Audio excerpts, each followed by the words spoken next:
Tonight, the fight over police reform heads to Capitol Hill. George called for help, and he was ignored. Please listen to the calls I'm making to you now, to the calls of our family and the calls ringing out the streets across the world. George Floyd's brother testifies about the anguish he felt watching the video of his brother being killed. Plus, new coronavirus hotspots popping up all over the country. What effect they could have as states move forward with reopening. All this and more tonight on Fake Nation.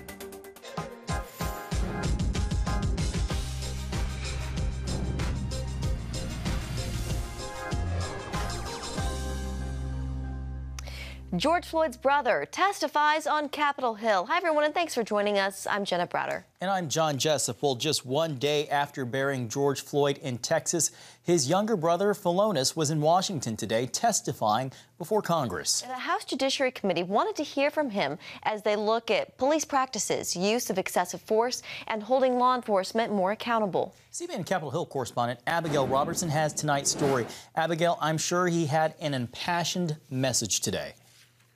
That's right, John. During an emotional testimony, George Floyd's brother pleaded with Congress to make sure his brother did not die in vain. Honor George and make the necessary changes that make law enforcement the solution and not the problem. Floyd described the pain he's felt watching his brother die helpless on the ground while begging for his mom. George wasn't hurting anyone that day. He didn't deserve to die over $20. I'm asking you, is that what a black man is worth? $20? This is 2020. Enough is enough.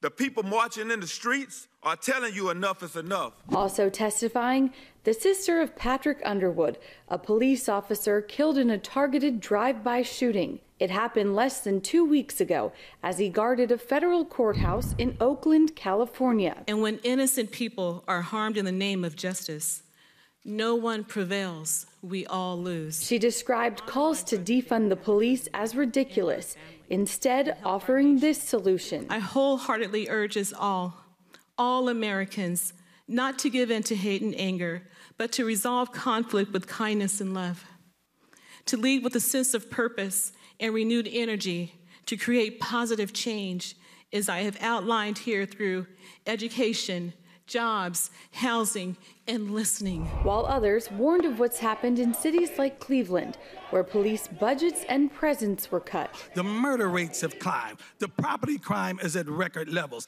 Aggravated robbery statistics are higher. Drug sales, drug use, drug abuse is higher. Drug and alcohol-related motor vehicle accidents are the highest they've ever been. Congressman Jerry Nadler said the goal of the police reform bill sponsored by Democrats is to give police a mentality of guardian, not warrior. The bill would make it easier for the federal government to successfully prosecute police misconduct cases.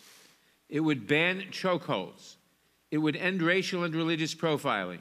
It would encourage prosecutions independent from local police, and it would eliminate the dubious court-made doctrine of qualified immunity for law enforcement. While many Republicans don't support everything in the bill, they know change is needed. At the same time, we can work together on meaningful reforms and real results while upholding the respect and appreciation that is due to every American patriot who faithfully serves us on the thin blue line. And on the Senate side, Republican Tim Scott is meeting with the White House to discuss police reform legislation that President Trump might support, including a bill that would require states that receive federal funding for law enforcement to report details of officer-related shootings. Back to you, John and Jenna. All right, CBN's Abigail Robertson. Thank you, Abby. And joining us now is Jack Brewer, former NFL player, philanthropist, and founder of the Jack Brewer Foundation. Jack, it's a treat to have you today. You know, one of the calls rising out of the cries for justice reform is to defund the police. You work with at-risk youth to help them avoid run-ins with the law. How do you interpret the call to defund the police, and how does it affect the ultimate goal of criminal justice reform? First off, the messaging is completely off. I mean, now you're basically instigating and inflaming the attitude that is anti-police. And, you know, the kids that need it the most, the kids that need to respect police officers, respect their teachers, respect all authority, are hearing this messaging, and it can be confusing to them. You know, I think back from when I was a child, man, and I grew up in a community where I didn't see a lot of black men put on suits and ties every day. But I did see Officer Vernon Wright. And he was the first black man I ever saw put on a suit and tie every day, and he always smelled really good. And I looked up to him for that. And that's really what policing is about. You know, it is about serving, and it goes back to having a servant heart. But when you hear rhetoric about taking away resources, when we should be giving more resources to police officers so they can better train, because we do have systematic issues throughout a number of police departments across America. But the only way we solve that is through better training and getting the godly principles back into our government. Instead of removing God from everywhere, put back those principles that follow God, because there's a lot of men of Christ and women of Christ who are police officers going into our streets, and that's the examples that we need to be leading with. Yeah. Jack, what are some practical ways to promote and secure that kind of reform you're talking about? First off, we have to get to the root issue. We can't keep denying the root issue. You know, we're flying too high above the real problems, and the problems start from fatherlessness. You know, our father and our family units, particularly in the black community, have been ripped apart. And so what you're seeing now is you're seeing that, you know, you're 5 times more likely to go to prison if you don't have a father in the house. You're 71% of all kids that drop out from high school don't have a father in the house. It's almost 90% of the kids that commit teen suicides don't have fathers in the house. And so it goes back to those root issues, and we have to lock arms together. You know, policing is something that should be a community service, and it should be something that we all celebrate. And police officers themselves need to also get involved in this and hold each other accountable. I've been a part of great teams my entire life, and we held our teammates accountable. And I think that's really what the standard that needs to be had throughout all law enforcement. And I think that's where it starts. It starts with our family, with Christian values, and stop trying to push out all of the godly principles that our country was founded on. We got to get the fear of God back in our police department, in our communities, in our kids, and I think that's our answer. Jack, you hit on some of the cultural issues like fatherless and community policing. How much does the current system contribute to problems between blacks and the police? The fact that prosecutors rarely decide to bring criminal charges in cases where there's egregious misconduct, and when they do, they're rarely convicted. You know, that stems from a long history of supporting these unions and giving power to folks for votes. And it's not Democrat, Republican. You look into these communities, and, you know, a lot of the liberal, progressive places are ran by folks who are going after the votes of the union. That is the core of the problem. And all, you know, the Bible teaches us that money is the root of all evil, and you can follow it right back to that. And I think, you know, most police officers don't want to see what happened to George Floyd. You know, most police officers don't want to see innocent people getting their lives taken that are unarmed. That's not what they go out each day to do. And so I think that's the message that we need to have. We need to start talking about how do we go into the root and get and attack the issue. And you do that by breaking up this system that allows a police officer to commit a bloody murder, and then it takes them 2, 3 weeks, 4 weeks to even start prosecution. Law and order applies to police officers too, and I don't think it's that difficult to fix that issue. I think if you go in and mandate some of these unions to stop having so much authority in police departments, I think we could get rid of some of this. Yeah. Jack, you know, healing that divide between, you know, those who are more in the law and order category and those who are more in the social justice category, how do we heal that divide? It's the rhetoric. You know, law and order and social justice go hand in hand. I mean, at the end of the day, when you think about it, let's think about this, right? What is social justice? Social justice is all about taking care of the poor, taking care of the oppressed. Well, the communities that need law and order the most are the underserved communities, the mothers that are single, you know, the elderly people who don't have the resources to protect themselves. Those are the folks, the vulnerable people who actually need the presence of law enforcement and actually need law and order. And so, I mean, I think it's all rhetoric that you hear, and I think if you go into the community, right, and you go in and you ask the families in these communities that are underserved, they're going to tell you that they need more police, not less, right? Communities in Chicago, you know, the same weekend that George Floyd died in Chicago, there were 49 people shot in that same Memorial Day weekend in one city in America.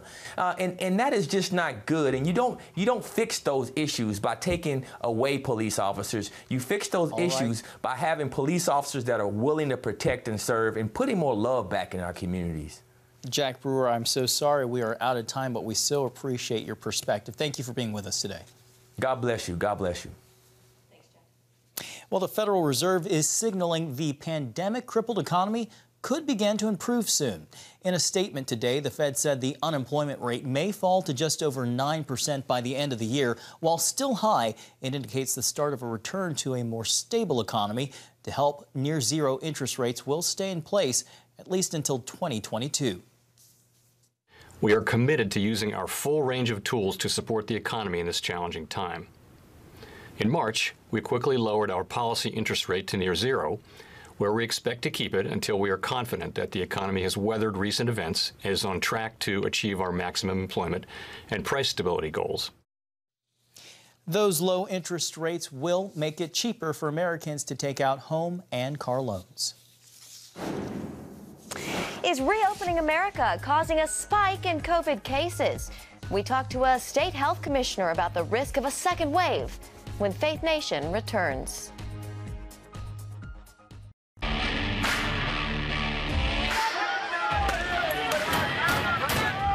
Having sex before you marry is a bad idea. Don't tell me there's no such thing as gun violence. That just depends on your definition of when life begins. Watch Dan and Dale tackle trending topics that test your faith on the next Faith Wire, Monday night at 9:30. The Global Lane takes you around the world, providing facts over fiction. What might rising trade and geopolitical tensions mean for you on the home front? With over 45 years of experience, award-winning journalist Gary Lane brings you the truth from a global angle. What about the issue of immigration? World news analysis you won't see anywhere else. And it's all right here on the Global Lane.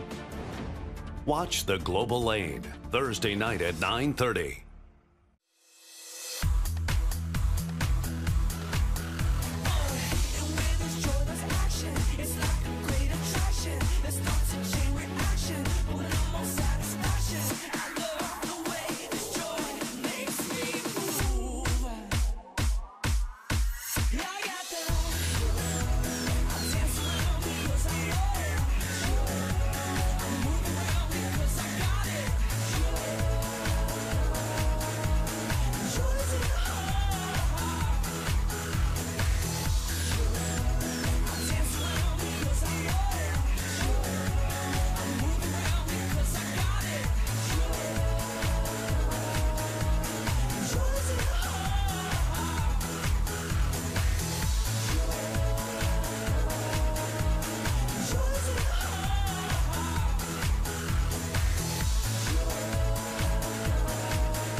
Welcome back. Well, some doctors say they believe lockdowns and shutdowns are doing more harm than good. And now some 1,200 are joining together to warn of a much higher death rate due to the decision to tell people to stay at home.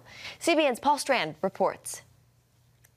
SecondOpinionProject.com is the gathering place where doctors are presenting their case for why the nation's lockdown to fight coronavirus has been a medical disaster. We're looking at an increase in tens or hundreds of thousands of just suicides alone from the increased unemployment. Cases of depression or drug abuse that were in check have gotten worse. We're seeing that all over the country, every town, every city. They say of coronavirus, the message has been disseminated that this is some terrible infection that is a killer, that everybody is at risk of dying. 10 times as many people die from other things on any given day. But we know that 99.7% of people that get infected with COVID survive.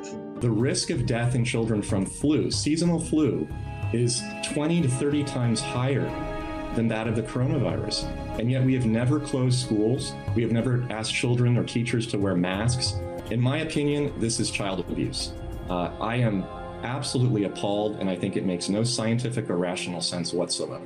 We cannot lock up our young generation in the house for the next 12 or 18 months while we're waiting for a vaccine. First of all, there has never been a successful coronavirus vaccine. Never. Some 1,200 doctors are involved in the Second Opinion Project. Many tell of people who died because they were too scared to go to the hospital.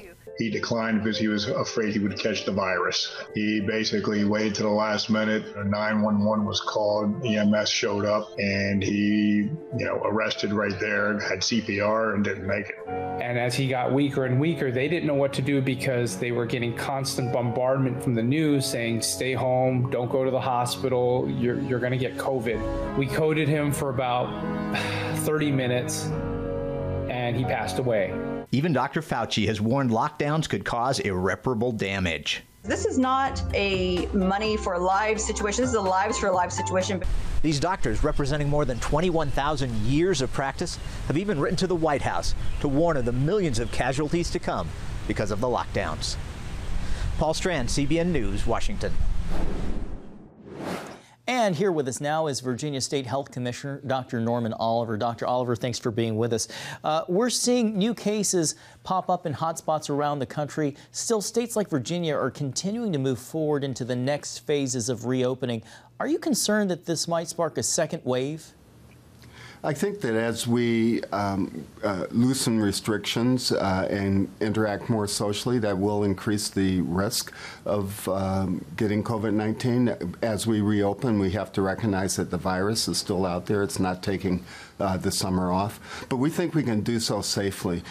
We can do it by having Virginians really take the precautions they need to stay safe, wearing masks when out in public, washing their hands frequently with soap and water, socially distancing themselves from one another. And I'm confident that they, by doing this, will prevent a rebound of COVID-19. I believe that Virginians have already demonstrated that they are willing to take these sort of actions. In the spring, Virginians did an outstanding job at staying at home, flattening the curve, saving hundreds of lives and preventing tens of thousands of cases of COVID-19. If we do the similar sort of thing as we open up, we will do the best we can at preventing a rebound. Yeah, so far these steps have been incremental. Do you think the country and the state of Virginia can fully reopen before a vaccine is available? I think we cannot go back to our lives pre-COVID-19 until we have a vaccine and we get the majority of people vaccinated against COVID-19. Until that time, mass gatherings will be situations in which we increase the risks of spreading the disease, and the only real protection that we have is wearing our masks when in public, washing our hands frequently, and maintaining social distance from one another, checking our symptoms. Go to our website, vdh.virginia.gov, and look at an app we have there called COVID Check, and you can use that to check your symptoms and find out a test site near you. If we carry out these sort of activities, I think we can squelch and contain, box in this virus and prevent the spread of COVID-19. Dr. Oliver, we've been seeing these protests all over the country, many still even happening in your state. They don't look like they're letting up. What can people do to stay safe if they're out participating in these protests? The folks who are going out and protesting need to wear masks when they are protesting. It's pretty clear that it's difficult to maintain social distancing in that situation, and wearing masks will help prevent the spread of the virus. Washing their hands frequently with hand sanitizer. One of the things the Virginia Department of Health has been doing to show our support for these demonstrators is providing masks, providing hand sanitizers at the demonstrations. And after the demonstrations, anyone who's felt that they have been coming down with symptoms of COVID-19, we've been providing testing to them as well. I should say that I think that these protesters are doing a public health service, actually, by their actions in support of racial justice. Racial discrimination is one of the root causes for the disparities we see in the spread of COVID-19, for example, with Black and brown communities having much higher, disproportionately higher incidence of the disease and dying in disproportionate numbers. So these demonstrators are real heroes, and we're going to do what we can to support them, including protecting them from the spread of COVID-19 because of the large gatherings. Virginia State Health Commissioner Dr. Norman Oliver, thanks for being with us and sharing your insights. Thank you. Coming up, voting issues in the Georgia primary election. What that could mean for November.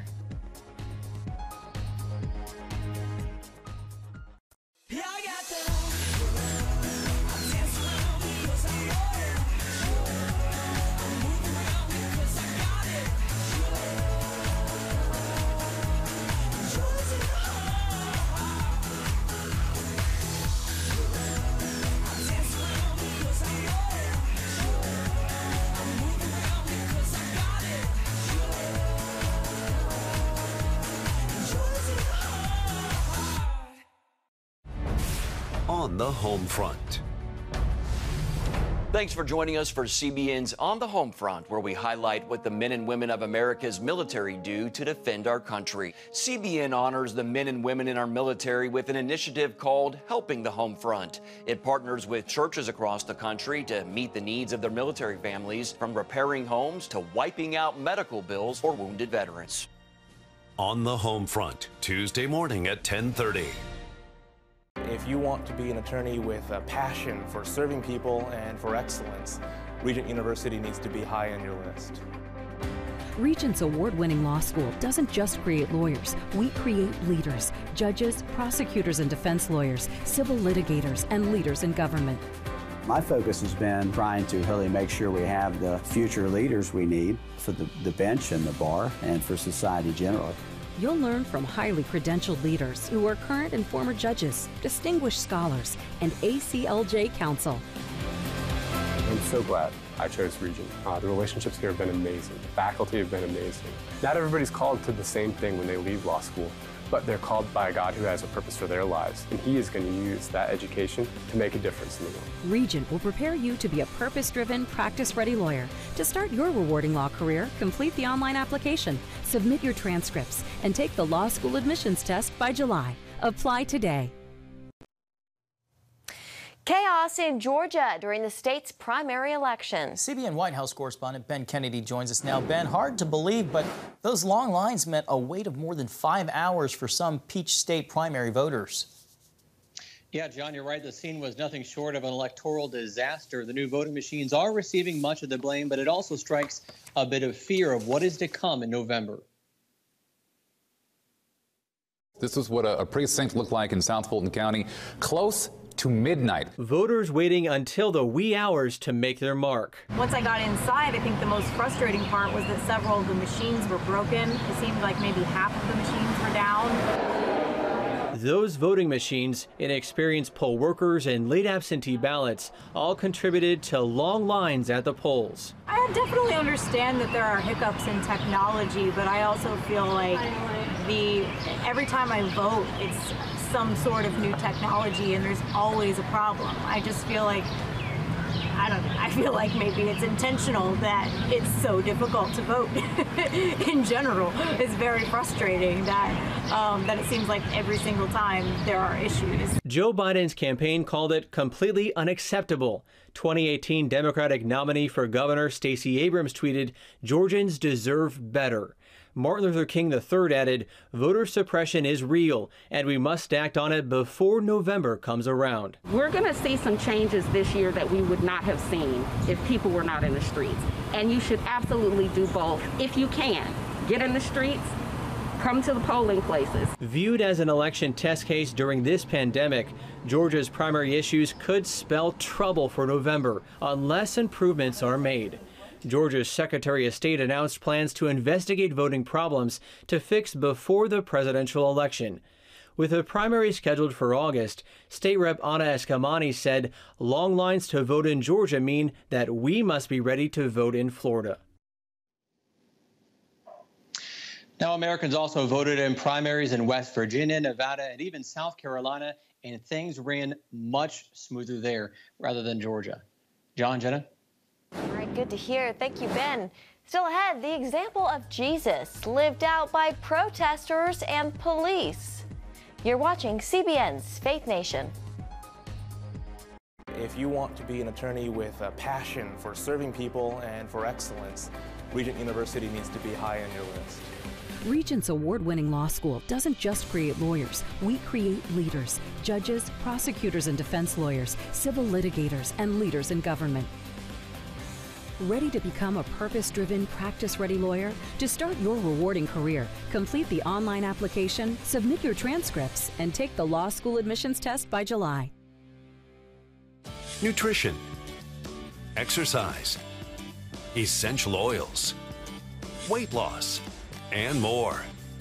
It's Healthy Living with Lori Johnson. Talk about what's in this. Join CBN health reporter Lori Johnson to get the latest information from today's top health experts. This is fantastic. Find out what you need to know to live a healthier life.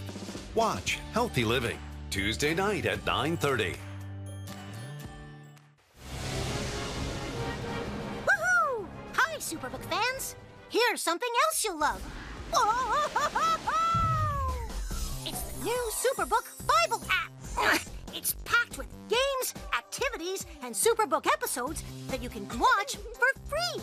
Oh no! There's trivia, a fun daily devotional, and answers to your Bible questions. Plus, an easy-to-understand Bible the whole family will enjoy. You can even create your own Superbook character. Ta-da! Whoa! A Millsburg Falls man coming. Sorry, pardon me. Sorry, excuse me. Ouch! Are you getting this? Earn super points to win daily prizes too, and so much more. Time to get back to my adventures. See you soon. It's the new Superbook Bible app. Free downloads on iTunes, Google Play, and Amazon.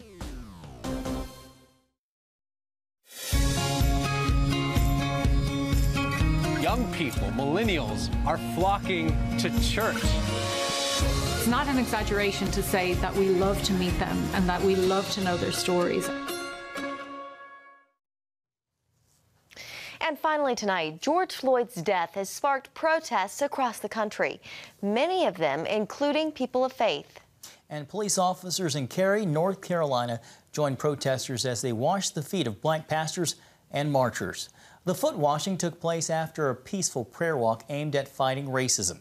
Cary's Mayor Pro Tem called it a poignant moment, echoing back to the example of love and humility shown by Jesus in the Bible. You know, Jenna, this reminds me when Peter was having his feet washed by Jesus, he said, not just my feet, but my hands and my entire body. Just a reminder of the Christ that we serve. Yeah, a beautiful act of service. We need to see more of that. That's right. Well, that's going to do it for Faith Nation. Thanks for watching.